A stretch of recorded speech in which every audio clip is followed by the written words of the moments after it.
what systemic racism is.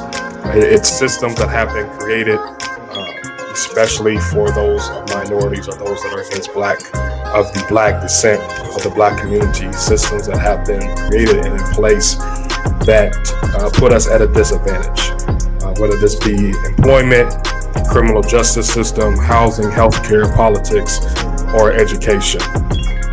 So these are systems that are in place simply because of the color of our skin, and going back to laws such as Jim Crow and because of slavery and things of that nature that have set us back beyond the goalposts, and it's made us harder to achieve the things that we want to achieve as black people and as minorities.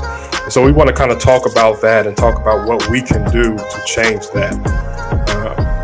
John and Jeremiah, what's your thoughts on systemic racism? I guess let's start here. Do you think that just because we are in the year 2020, does this still exist, or is this something of the past? No, I don't think that it's a thing of the past. I think it would be silly to think that, and I think having the attitude of this is a thing of the past would be sort of be the attitude that would keep us from moving forward as people, as communities, and as a country.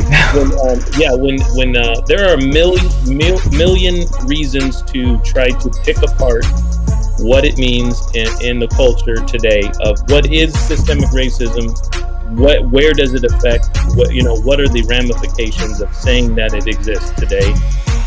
So that's very important. So I like the way you kind of codified it in these topics like healthcare or education or something like that. Like So here's the thing. When we look at something very, very simply that's not political, we look at something in terms of the incarceration rate in this country. Yeah.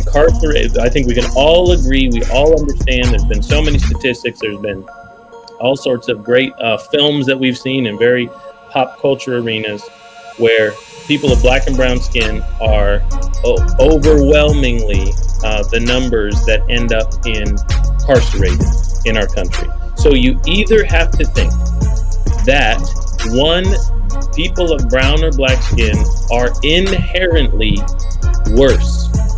They do things illegal. They're bent toward breaking the law. They're habitually acting out in criminal activity.